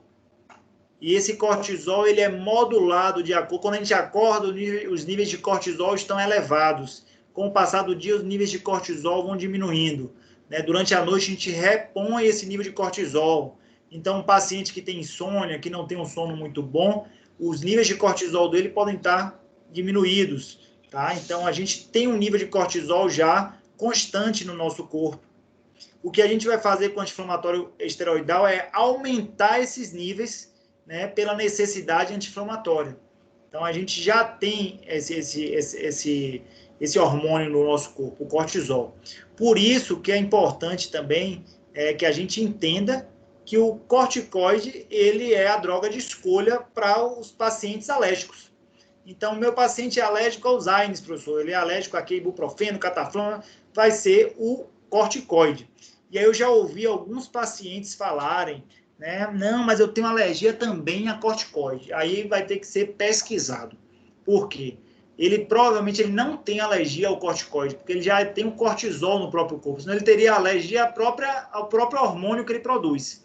O que ele pode ter alergia nesse caso, ele pode não estar mentindo, ele pode estar falando a verdade sim, mas o que ele pode ter alergia é o veículo que leva o cortisol. Então, dentro daquele comprimido, dentro daquela cápsula de corticoide, existem alguns veículos, né, que são utilizados, algumas substâncias que são utilizadas para compor, né, aquela cápsula ou aquele comprimido. E isso pode levar a um efeito adverso ao nosso paciente. Então, é importante que ele cite qual foi a marca, qual foi o tipo de corticoide que ele tomou e que teve alergia. Tá? Porque o corticoide, na verdade, se você for parar para pesquisar um pouco mais, é uma das medicações até para tratamento de processos alérgicos. Tá? Então, está dentro das nossas medicações, por exemplo, para tratamento de processos alérgicos. E aí vocês vão lembrar que ele tem uma ação, ó, lá na fosfolipase, tá? É lá em cima na cascata da inflamação. Então, ele principalmente, ele bloqueia aqui já o ácido araquidônico, que os AINES também, e bloqueia prostaglandinas e leucotrienos. A diferença é que ele bloqueia um pouco mais acima, e isso consegue justificar, em alguns momentos, que ele diminua o edema do nosso paciente, de forma mais significativa do que os anti-inflamatórios não esteroidais. Mas tem a mesma função de modular os efeitos anti-inflamatórios. Então, aqui, ó, na fosfolipase, tá? E aí a gente tem um grupo grande de anti-inflamatórios esteroidais, né, os nossos corticoides, tá? Prednisolona, betametasona, dexametasona. A gente tem ele de forma tópica, tá? O famoso Oncilon orobase, tá? Que é a triamcinolona. Então, isso é interessante que vocês conheçam. Eu vou falar aqui um pouquinho da dexametasona, que é a que eu utilizo de rotina, que muita gente utiliza também como corticoide. Eu gosto bastante de corticoide pós-operatório, tá? Como anti-inflamatório. Venho utilizando isso, às vezes, como primeira escolha para muitos pacientes, tá? Normalmente, a dexametasona a gente passa de 4 miligramas, tá? Você pode passar uma vez ao dia ou fracionar de 12 em 12, de 8 em 8. Normalmente, até de 8 em 8 horas você pode fracionar. Isso vai depender da necessidade que você vai querer elevar esses níveis de corticoide ao seu paciente. Então, um trauma cirúrgico maior, de 8 em 8 horas. Um trauma cirúrgico leve, só quero modular a inflamação pequena, normalmente uma vez ao dia. Tá? E o que é interessante aqui no corticoide, inclusive ela vem sendo bastante discutida, né, na área da farmacologia, por farmacêuticos também, sobre o uso indiscriminado. Provavelmente vai ser a próxima droga que só vai ser vendida com receita. Tá? Talvez vocês não lembrem, mas os antibióticos antigamente eram vendidos sem receita. Tá? Hoje, 95% das farmácias obrigam o paciente a ter uma receita. Tá? Quase nenhuma. Algumas farmácias um pouco mais populares ali, às vezes, conseguem burlar esse sistema. Mas 95% das farmácias precisam da segunda via de retenção da receita. Então, os anti-inflamatórios não precisam, nem esteroidais, nem não esteroidais. Os analgésicos também não precisam, a grande maioria dos analgésicos, que são os não opioides, não precisam também de receita. Tá? Mas os antibióticos precisam, e o próximo a precisar, provavelmente, vão ser os corticoides. Justamente porque ele tem que ser utilizado num tempo menor e de forma racional. Tá? O que acontece muito é que o paciente compra uma caixa de corticoide com 10 comprimidos, por exemplo, como Decadron. utiliza 3 e guarda o 7. Aí, quando o filho está com a garganta inflamada, dá 1. Ah, não melhorou, dá outro. Tá? E aí isso pode perdurar por 5, 6, 7 dias e o paciente começar a criar uma dependência do corticoide. Então, você deve utilizar pelo menor tempo possível. O ideal é de 3 dias, no máximo, tá? Podendo estender até o 5º dia. Tá? Mas tenta utilizar por 2 a 3 dias, que é o suficiente para modular sua inflamação. Anti-inflamatório, 2 a 3 dias é bem suficiente já para os nossos procedimentos cirúrgicos. Tá? Como eu falei, ele também tem de uso tópico, tá? Então, o corticoide tópico, a triancinolona, tá? Tem a dexametasona também em bochecho, que pode ser feito. Existem diversas indicações, vocês já devem conhecer, úlceras afitosas, normalmente a líquen plano, tá? Então, são utilizadas normalmente doenças autoimunes, utilizadas para doenças autoimunes. Vocês também irão perceber, a farmacologia ela é grande, viu? Um assunto que rende bastante. A gente fica uma aula só aqui, mas já está perto de terminar. É porque tem muita informação e eu me empolgo aqui às vezes. Mas vocês vão perceber também, né, conversando com alguns colegas da área de cirurgia ou outros professores também, né, de outras especialidades, que algumas pessoas gostam de utilizar, por exemplo, o corticoide antes da cirurgia. E eles têm uma justificativa, né, que é plausível para isso, que é justamente para reter o edema, para diminuir a possibilidade desse paciente ter um edema. Então, é um trauma grande, é um enxerto grande de maxila, eu já administro para esse paciente o corticoide antes da cirurgia, tá? Eu não sou apto totalmente a esse protocolo, eu utilizo no caso que eu citei agora. Eu tenho um enxerto grande, eu tenho um trauma grande de uma cirurgia, aí eu faço uma medicação prévia de corticoide, tá? Normalmente dexametasona, eu dou 2 comprimidos para ele 1 hora antes do procedimento e mantenho um comprimido de 8 em 8 horas, tá? Por 2 a 3 dias. Então, esse é o protocolo que eu utilizo para traumas maiores. Para extrações normais, que eu preciso utilizar um anti-inflamatório, uma cirurgia que não causa um trauma tão grande, eu normalmente deixo para utilizar só depois da cirurgia, tá certo? E aí tem vários artigos aí na literatura, não existe consensos ainda, então não perguntem se é totalmente certo ou se é totalmente errado, porque a colega aí perguntou sobre a benzetacil. Eu não posso responder que foi um erro do colega solicitar, porque até um tempo atrás era uma rotina que a gente solicitasse para infecções odontogênicas a benzetacil. Tá? Então, não existe um erro nem um acerto total. O que a gente vê é de acordo com os estudos, né, da literatura hoje, com evidências científicas sobre a utilização. E aí ele faz aqui um comparativo, né, do edema em pacientes que utilizaram AINES e em pacientes que utilizaram anti-inflamatórios esteroidais. E aí ele conclui que realmente existe uma diferença, mas é uma diferença pequena, tá? Principalmente no que diz respeito à dor, ao trismo, ao edema após cirurgias, tá? Então foi uma diferença relativamente pequena, que não justifica assim que seja realmente uma droga de escolha única, né? Eu tenho que passar sempre corticoide porque para reter edema, não necessariamente, tá? Então, diversos artigos aí, se vocês pesquisarem, faz essa pesquisa, né, de utilização de dexametasona, né, em comparação com a utilização do diclofenaco, tá, após cirurgia de terceiros molares. Em um lado faz só com corticoide, do outro lado faz só com anti-inflamatório não esteroidal. E aí vai comparando. E os artigos, na sua grande maioria, trazem que um às vezes melhora a dor, um pouco mais significativo, o outro melhorou o edema, o outro melhorou a função. O que a gente percebe é que são muito semelhantes. Tá? Quem defende muito um lado ou outro realmente tem as suas justificativas. Eu defendo o uso do anti-inflamatório de forma racional, tá? Seja ele o corticoide, seja ele o anti-inflamatório não esteroidais, e é isso que vocês precisam aprimorar e levar também para a vida de vocês, tá certo?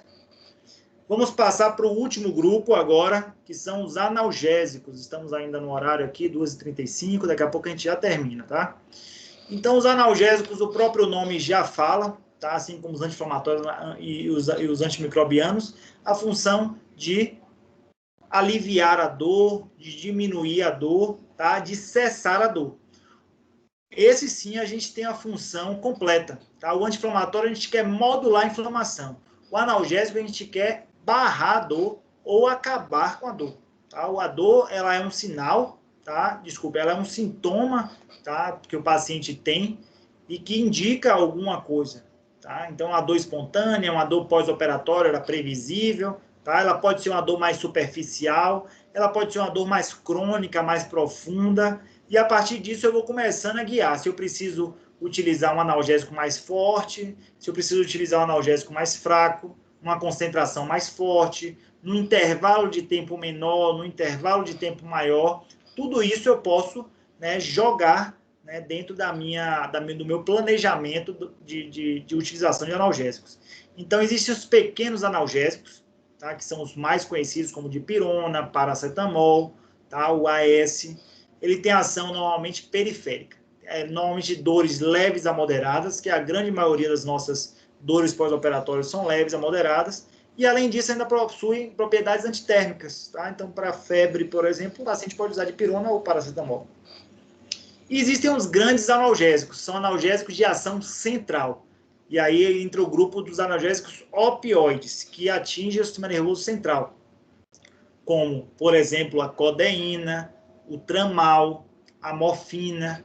Todas essas medicações a gente pode passar. Essas precisam de receita controlada como antibiótico. Tá? Então, vocês podem passar no receituário em 2 vias, e aí a farmácia vai vender uma codeína, vai vender um tramal, vai vender uma morfina, se for de receita controlada igual ao antibiótico. Tá? Importante também que essas drogas causam dependência, tá? E elas deprimem também o sistema nervoso central. Então, o paciente não pode ficar utilizando um tramal de forma contínua para qualquer dor de cabeça que ele tenha, por exemplo. Não pode utilizar morfina para qualquer dor que ele tenha. Então, ele vai utilizar normalmente analgésicos menores e, se precisar, analgésicos maiores, tá?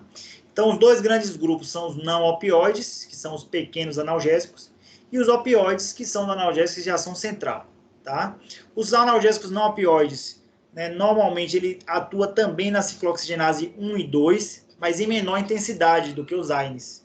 Tá? Então, o AINE ele atua diretamente na COX-1 ou COX-2, ou as duas, ou seletivamente nessas duas. Já os não opioides, eles atuam parcialmente. Tá?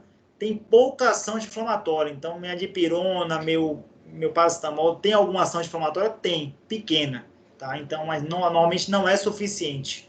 Tá? Para alguns pós-operatórios, por exemplo. Já os opioides, eles também têm ação no sistema nervoso central e são dores mais agudas, tá? Mais severas. Dos não opioides, vocês devem conhecer bastante, então, dipirona, tá? A nossa famosa dipirona de 500 miligramas, de 1 grama, eu gosto bastante dessa dipirona de 1 grama no pós-operatório de cirurgias odontológicas, tá? 500 miligramas de 6 em 6 horas por 2 a 3 dias. Tá? Eu posso pegar 1 grama dessa dipirona de 6 em 6 horas também, de 2 a 3 dias. Como eu estou passando 1 grama, eu posso passar para 8 em 8 horas, para 12 em 12 horas, dependendo da dor do meu paciente. Eu posso orientar o meu paciente, ó, seu João, o senhor vai tomar de 12 em 12 horas. Mas se o senhor estiver sentindo dor nesse intervalo, o senhor pode tomar também um pouquinho antes, começar a tomar de 8 em 8 horas. Tá? Eu posso deixar, se o João for uma pessoa consciente, ele pode também deixar a critério do uso de acordo com a dor. Tá? Existem as gotas também, né, para os pacientes especiais, que não deglutem muito bem. 1 gota por quilo, o cálculo aí é fácil. 1 gota por quilo, tá? De 20 a 40 gotas, via oral, de 6 em 6 horas. Gosto bastante aqui da Novalgina ou de qualquer dipirona de 1 grama. Utilizo também o paracetamol, e aí às vezes surgem algumas perguntas nesse tópico aqui, por mais que ele seja simples, mas são perguntas interessantes. Professor, o que é que faz o senhor utilizar dipirona e o que é que faz o senhor utilizar paracetamol? É uma excelente pergunta e eu realmente não tenho uma resposta. Já procurei essa resposta em vários locais e não tem. Vai muito da anamnese do meu paciente, vai muito da minha familiaridade com essas substâncias, tá? E vai muito do histórico. Se meu paciente tem alguma reação desagradável com dipirona ou histórico de alergia, eu vou para o paracetamol. E vice-versa. Tá? O mais comum é que seja com dipirona. Tá? Se meu paciente tem alergia a dipirona e paracetamol, eu tenho que ir para um outro grupo, tá? Que normalmente aí eu vou cair nos opioides. Porque se o paciente tem alergia a dipirona, é uma coisa importante. normalmente ele vai ter alergia também ao AS, tá? Então, fiquem ligados nisso aí. A alergia de pirona tem alergia a AS também. Mas o que faz minha escolha aí vai dependendo assim, ah, não, doutor, eu gosto de tomar, não gosto de tomar de pirona, não, eu gosto de tomar paracetamol. O próprio paciente fala. Nos Estados Unidos, por exemplo, não existe dipirona. Existiu dipirona, mas houve uma reação, né, desagradável, uma reação, foi uma aneutrofilia, uma diminuição de neutrófilo que eles comprovaram, e aí baniram a dipirona dos Estados Unidos. Então, nos Estados Unidos, o uso do paracetamol ele é dominante. Tá? Aqui no Brasil e em quase todo mundo, dipirona e paracetamol é utilizado tranquilamente. Então, eu deixo muito a critério ali do histórico do paciente. Os dois atuam da mesma forma praticamente. Tá? Paracetamol, eu tenho a opção dos 500 mg de 6 em 6 horas, 750 mg de 6 em 6 ou de 8 em 8. Tá? O AS é um tópico à parte, porque o AS é mais para quem era antigo aí da área. Tá? Então, assim, antigamente, meu sogro, que tem 45 anos de formado, ele utilizou muito a AS como analgésico. Tá? Mas hoje em dia a gente não utiliza, o AS ele é utilizado hoje como anticoagulante, com outras funções. Tá? Mas a gente diminuiu basicamente aí o uso do AS como analgésico, exclusivamente. E aí, entrando nos analgésicos opioides, para que a gente possa finalizar a nossa aula, tá? São os analgésicos fortes, que atuam no sistema nervoso central do nosso paciente, precisam ser utilizados de forma racionalizadas, e eles são utilizados, né, só são liberados na farmácia com dupla receita, tá? Igual ao antibiótico. O mais comum que a gente orienta é o Tilex, tá? Que é uma combinação de codeína com paracetamol, é uma combinação perfeita. Tem o Paco também, que é mais recente, que é o paracetamol com codeína, o nome Paco, tá? E aí tem o Tilex, que a gente gosta bastante. Então vai depender, não, meu paciente teve um pós-operatório já antigo, não muito bom, e precisou usar Tilex. Eu já vou para o Tilex. Foi um trauma muito grande cirúrgico, é um paciente que já tem uma sensibilidade maior à dor, você já percebe o perfil do paciente, eu já entro com o Tilex para esse paciente. Tá? Existe essa combinação também do Codatem, codeína com diclofenaco. Eu não tenho muita experiência, não vejo muita gente utilizar aqui, então não tenho grande experiência. É um anti-inflamatório não esteroidal com opioide, tá? Um analgésico opioide.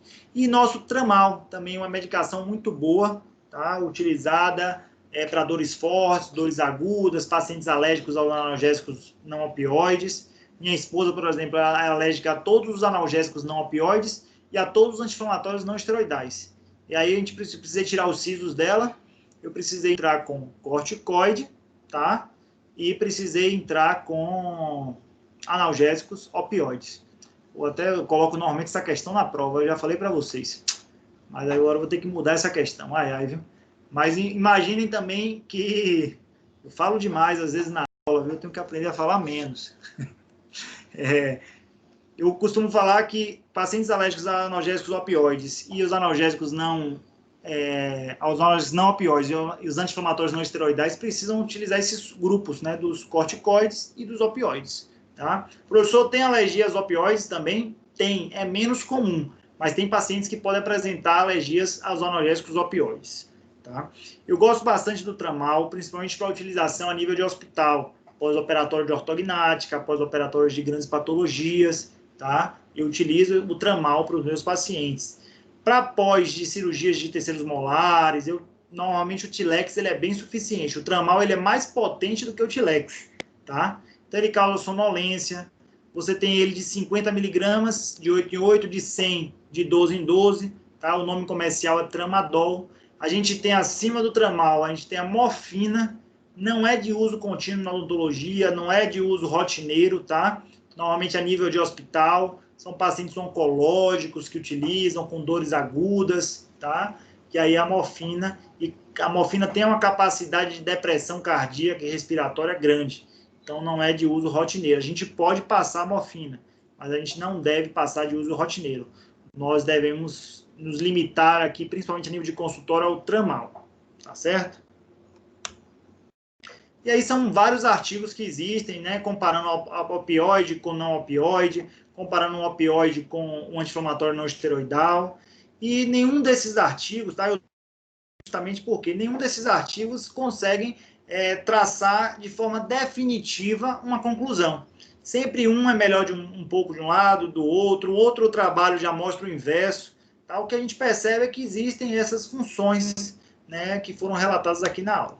E por último, que vem sendo também bastante utilizado aqui na odontologia, tá? A gente pode passar, mas quem utiliza mais são os gastroenterologistas, tá? Os médicos gastroenterologistas, são os protetores gástricos, tá? O famoso omeprazol. Então já tem um paciente, às vezes, que vai utilizar um antibiótico, ele fala, doutor, eu normalmente utilizo omeprazol antes. Pode ser? Pode. Aí utiliza o omeprazol 20 miligramas, tá? Em jejum pela manhã, já faz uma proteção gástrica para que ele comece o uso do antibiótico. Tem pacientes que querem usar fitoterápicos, então Milanta Plus é um protetor gástrico bacana, ranitidina, tá? Então isso vem ajudando, né, a diminuir essa sintomatologia de gastrite, que é muito chata aí para os pacientes. Ok, pessoal? Então a gente finaliza. É importante que vocês conheçam, né, suas drogas que vocês vão passar. Essa autonomia de prescrever um paciente são para poucas áreas de saúde, tá? Se vocês forem ver, as únicas áreas de saúde que têm autonomia de prescrição para os seus pacientes é a medicina e a odontologia. E isso não é à toa, porque foi conquistado, tá? E também não sejam inocentes de que essa conquista estão querendo também serem tomadas de nós, tá? Então, assim, existe o ato médico, que já tenta fazer isso há algum tempo, tirar essa autonomia de prescrição, né, das áreas de saúde, deixar apenas com a medicina, isso às vezes acontece, tá?